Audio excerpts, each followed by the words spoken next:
I had a dream about Hitler last night. We were standing and holding hands and smiling, watching the sunrise.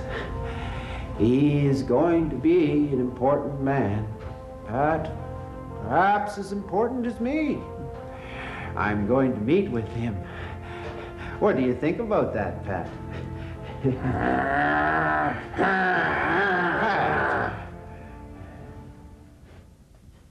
Bullseye, Ed. That's it right there. Okay, good. For 10 years, Michael Hollingsworth has been the victim of a peculiar obsession. It's not money, or sex, or fame, or even guilt.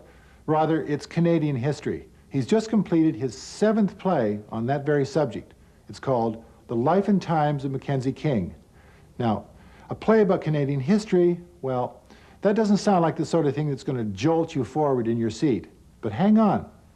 Michael Hollingsworth gives history a spin that I promise you've never seen before. Okay. I'm going to work through now the notes of the first act. And the first one, of course, is scene 1. An afternoon rehearsal, 1 week until opening night. On this small Toronto stage, a parade of distorted and grotesque characters act out moments from our national memory.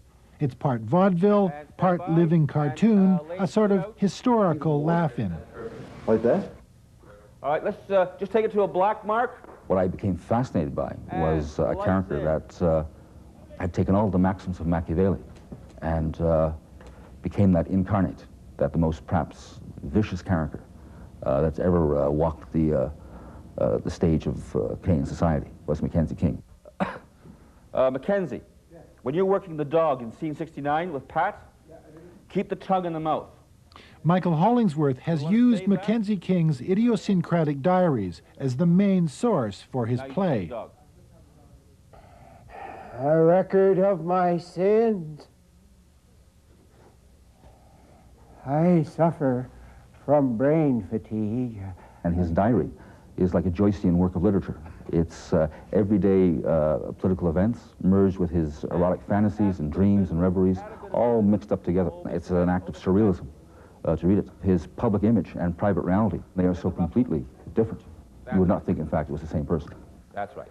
Mother appears and saves me, and the sun is shining. I suffer from brain fatigue. I hate to sleep. Good, good, good. So that's it, Greg? Very good. Brain fatigue is something that might describe how a lot of people have felt about studying Canadian history, perhaps because they were too young when they studied it or it was badly taught. But it's something that Hollingsworth would like to remedy.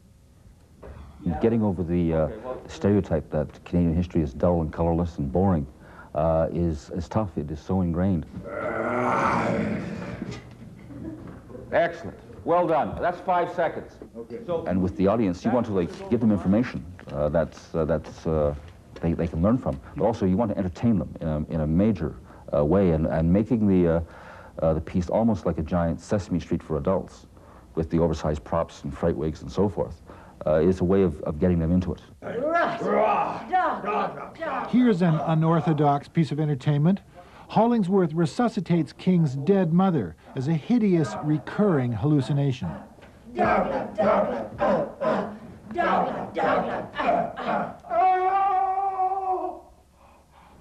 good. So that blacks them out. Very good.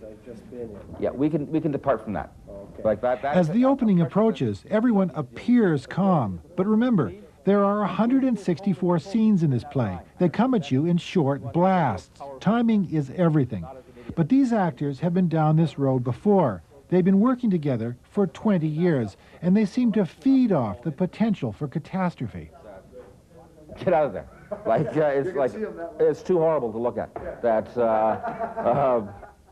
key thing with being a playwright is writing is part of the process, but it's really working with the actors and the designers. It's a very hands-on experience. You tend to work with the same actors again and again. Yes. What is it about these actors that's good, that's right for this particular work? They have a lot of heart and wild imaginations, because the challenge with this kind of play is the actors have to create these characters. And I can give them all their biographies to read. I give them the text, and I frame it within an inch of its life, but then it's down to the actors.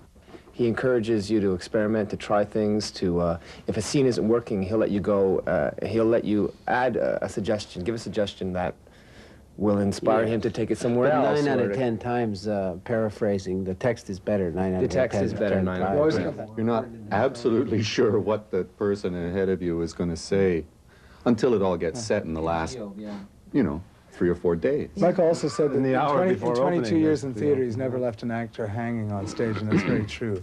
You know, I mean, there's a point, there's no moments where you're dying out there or you have to cover anything. I mean, you might have your own little moments, yes, okay, but there's a point where you know that it works, it really does work like clockwork. This is where the noose tightens. It's opening night in Toronto for the life and times of Mackenzie King. Michael, too, has done this before. Remember, he's already put on 6 of these plays. But, unlike Love, opening nights do not improve with repetition. Anybody know how big the house is tonight? Huge. It's a huge house.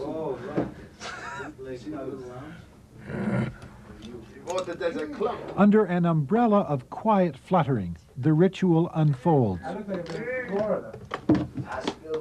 An actor's grimace. Someone tried to tell me I don't have any hair. A solemn contemplation. Yes, that'll do. And it's our first performance. We haven't even done a preview. Will the actors remember lines? Will they hit the lights? Will there be any false entrances? Will they be caught going off? You're thinking about everything that can possibly go wrong. Aside from critics, we've got a number of friends that are very critical. And there they all are in one room together. Opening's gonna be tough. It's tough. Good evening. This is the CBC.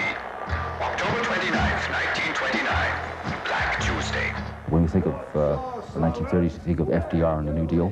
And in Canada, we didn't have the FDR and the New Deal. We had R.B. Bennett and Mackenzie King, and they were heartless. R.B. Bennett and Mackenzie King, they're like 2 peas in a pod. Let's send them back to the great farmer in the sky. Grow bitter ones. Anyone who distributes that is either a communist or an RCMP. Get it out. Next. All right, don't push. Don't push. Don't push. Don't push. Don't push. It's a crime to be poor in this country. Yeah. Yes. Yes. Yes. Yes. Next. At home, King had a reputation for being a ruthless union buster.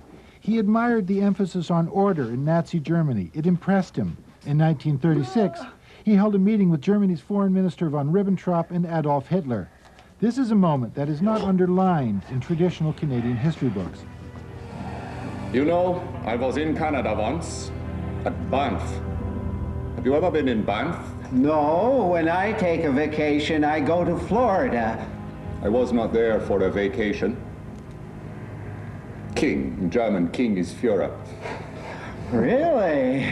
You have a great deal in common. Die Reichsmeister für Deutschland, der Führer, ein tragender Rom. Heil Hitler. Heil Hitler. Mein Führer, this is the Minister President von Canada.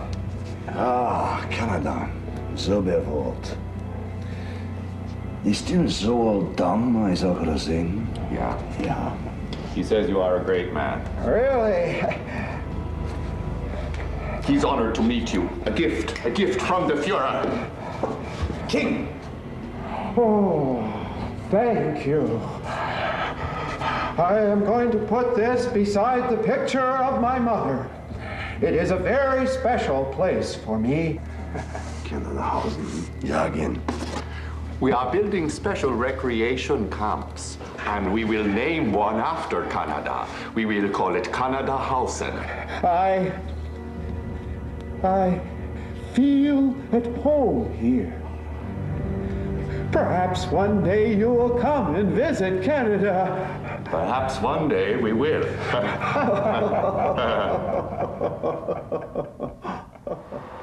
such a heart-thumping experience, like every moment that you cannot ever relax. And you are caught under the light, and there's a live audience judging you and assessing you constantly. So you spend thousands of hours on this project, and then when it happens, you can't watch it.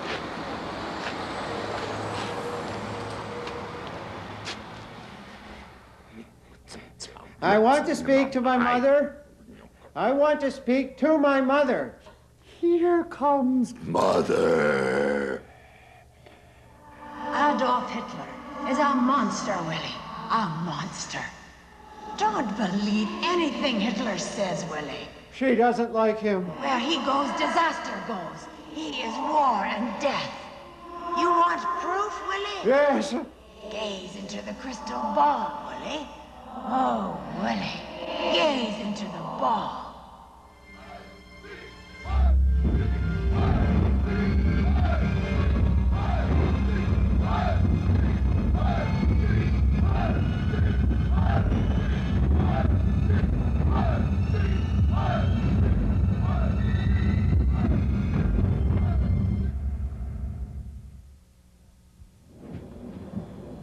A crucial moment. The last lines are delivered. Hollingsworth listens to the nature of the applause.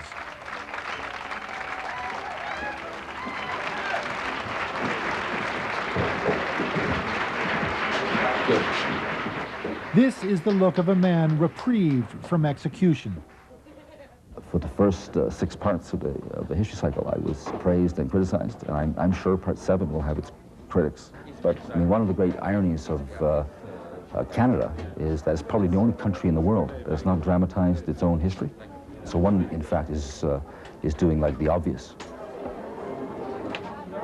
For 10 years, Michael Hollingsworth has sifted meticulously through Canadian history, chapter by chapter. So it's not surprising that before the set for Mackenzie King has even been struck, he has already moved on to the next installment. For that is the nature of his obsession. For Primetime News, I'm David Gilmore. Oh, yes.